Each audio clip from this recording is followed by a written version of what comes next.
if I don't know how to get my hands in the way so that I can view this, right, then I'm not going to be, it won't matter. He's punching again, and I don't know how to get my hands in the way. He's just going to hit me while I'm trying to, you see what I'm saying? So you got to...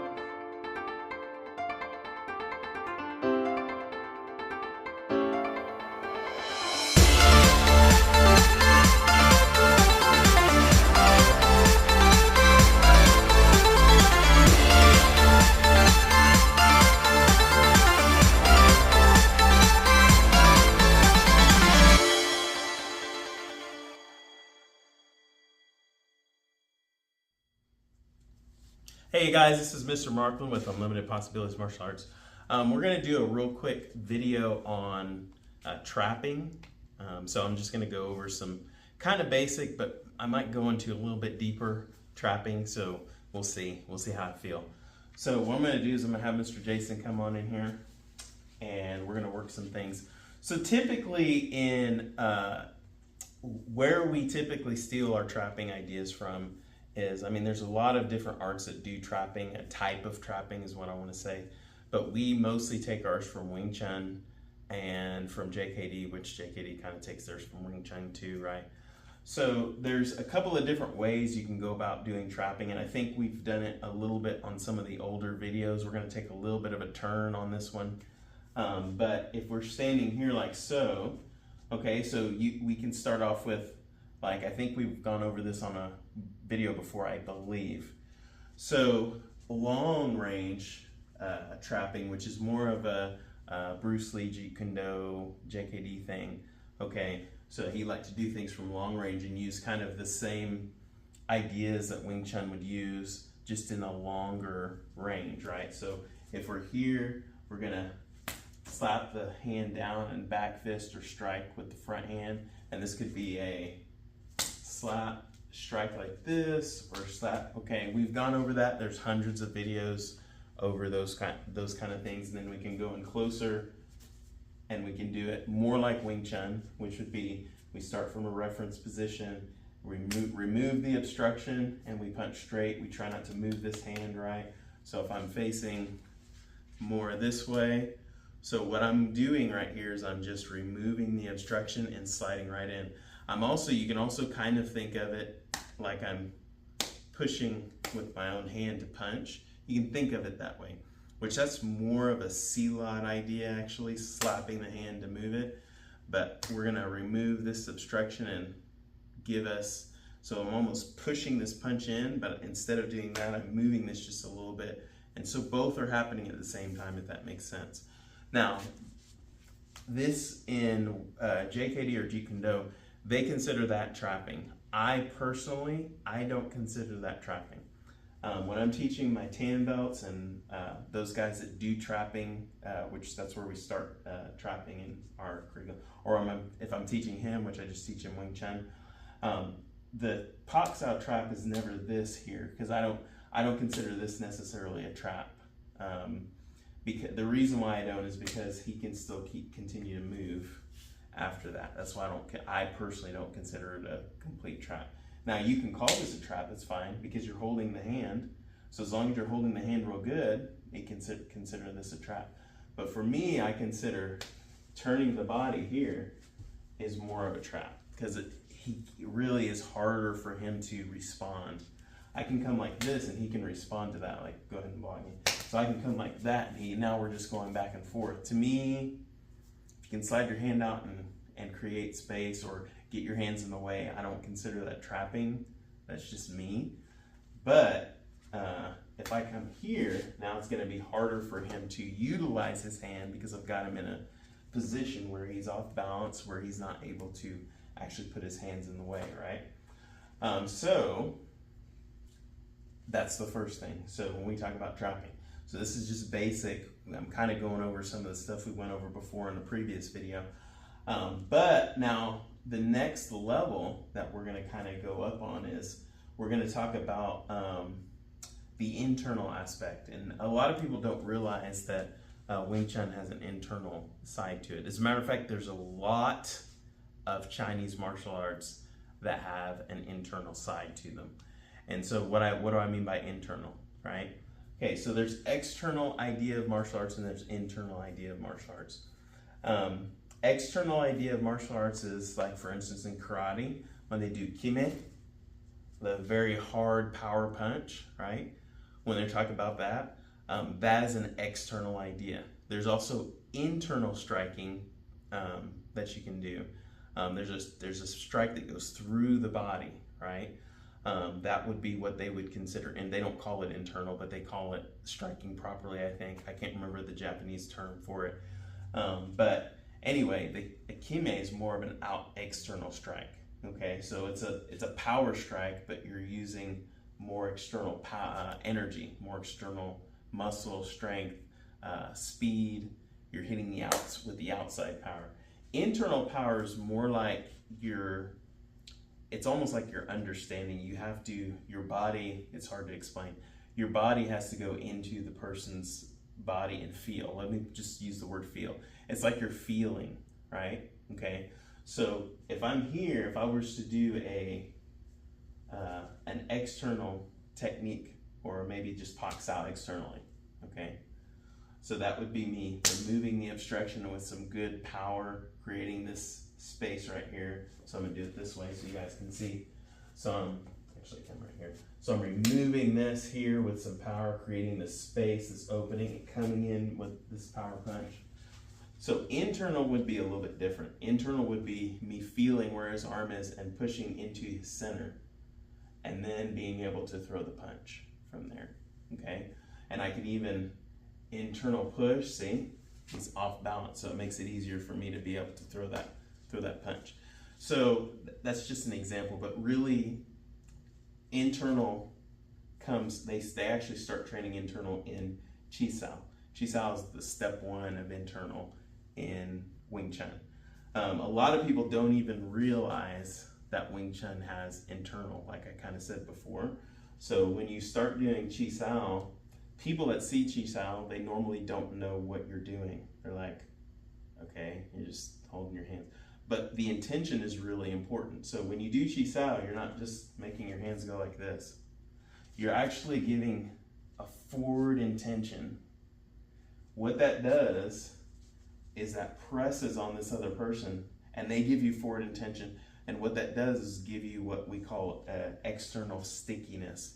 So really what's happening is you're both pressing on each other, and it's causing you to stay together. So if I push on him, he pushes on me. Now if I move, he stays connected to me, right? So if one of us stops pressing, like if he stops pressing, then when I move, I lose connection. Does that make sense? So that's what I consider that external sticking. But so the idea is, when you're doing Chi Sao, is to keep that, in the beginning, is to keep that external stick, just like this, okay? So anyway, moving on. So talking about trapping, let's go back to trapping now. That was just a real quick, because we're gonna say something about that later. But when we talk about trapping, again, you're trapping down, creating the space, but also taking him off position. His body's not in the right position so he can continue to go, right? So maybe if I double trap, but let's say I try to Pak, and I'm not trying to trap, I'm just trying to get out of the way, and I come here. Now he puts his hand there, now I can start to throw a trapping technique, right? So maybe I go a little bit faster. Maybe I go here like that, and I trap and I punch, okay? Maybe I go here and I come here, and maybe I trap here like this and I can strike, right? Or maybe I go here and I can trap this way, okay? So there are all kinds of different ways where you can try to trap. And when you're trapping, to me, in my opinion, see how I'm turning his body? I think also the body needs to be slightly manipulated for a trap to be a trap. I don't think it's a trap for me to go like this. You know what I mean? That's why I don't think it's a trap. Because he's still forward. He can still, even if I pin this to his body, let's say I pin it to his body right here, okay? The problem is he can still move. See what I mean? So in my opinion, if I haven't manipulated his body to where he's twisted off his axis somehow, then it's not really a trap in my opinion. That's how I teach my students, is when we're talking about trapping. So after you trap, right? So if I come in and I trap here, now what I can do is I can start to, I can just hit. That's easy, right? But let's say I trap him like this and I go to hit and then he shifts. So, okay, now I go back to a Chi-Sao motion.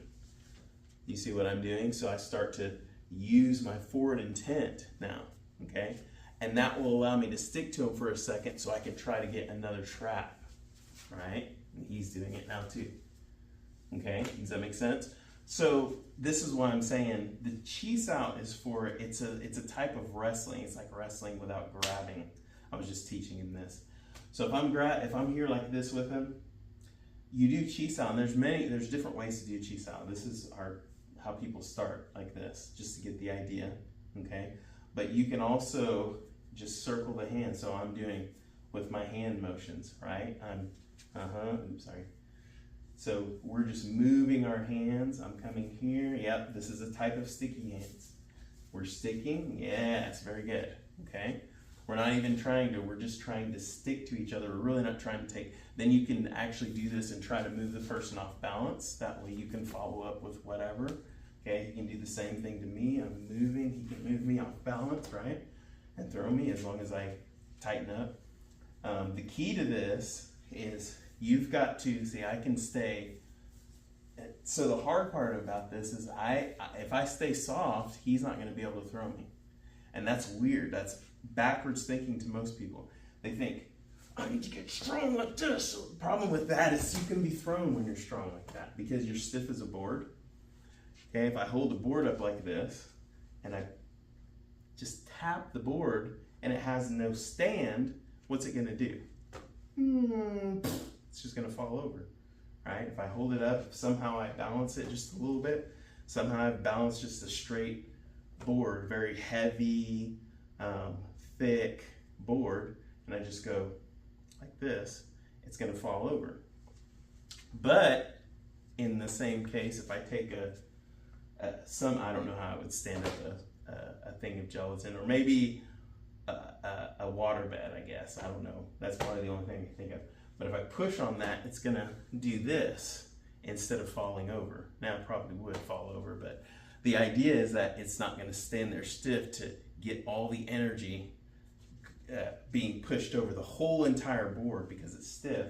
The whole energy is going through the whole entire board, so the whole thing moves. But when it's soft, it gives. So when something hits it, it can stay in its place. So you can kind of see why this is a good idea in wrestling, right? If I grab him like this tight, and if he knows to push, he's gonna throw me if he pushes into my center, right? But if he does it again and I'm soft and he throws me, I'm not going anywhere. I'm right here, see? And I can still continue to strike and follow up and move and feel what he's doing, so I can actually, he's doing it too, he's doing a good job.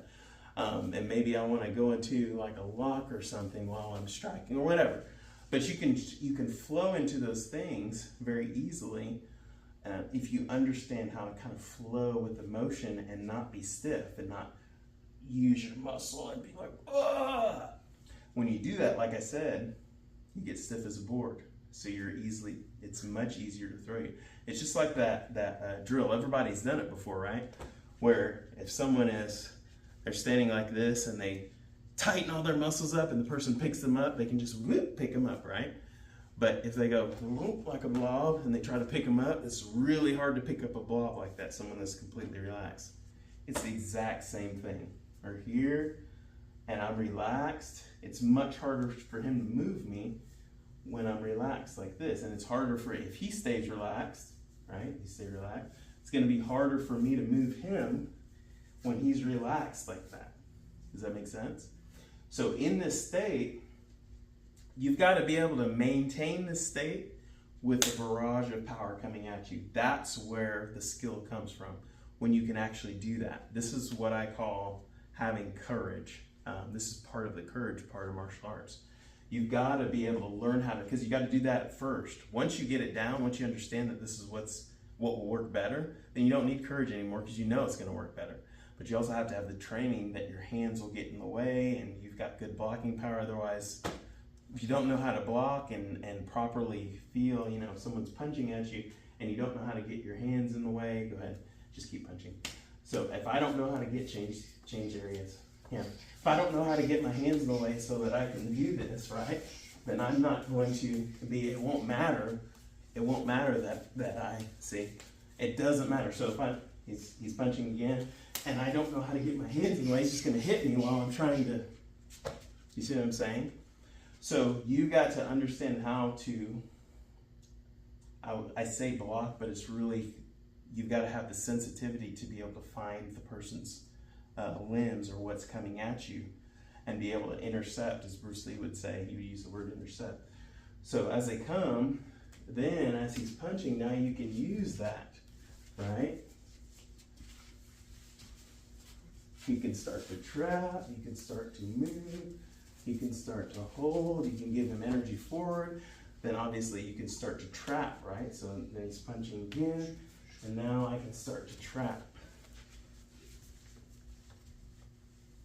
Right? I can start to hit and boom, turn him backwards, take him down, whatever it is that I'm doing. Okay? So this is the idea, is when you're moving, to be able to be soft and yet at the same time be able to trap. Now that takes a lot of skill to learn how to do that. So hopefully you guys kind of understand that idea. We went over some basic trapping, and then the idea of being soft is very important to be able to have a higher level of skill, because it's real easy to have just this short power and coming in and, you know, with these moves. But when you combine that softness with the short power and the small distance striking and and all that, you just up your game just so much. Okay. So anyway, happy training. Have fun when you're training. You can take it seriously, but also enjoy yourself. That's really, really important. You learn more when you're at play than you do when you're just trying to be too serious. Okay. So anyway, that's the video for today. We'll see you guys on the next. Oh, don't forget to like and subscribe too, by the way. Like and subscribe. No, I'm just kidding. Yeah, like and subscribe if you enjoyed this video. All right, we'll see you guys on the next video.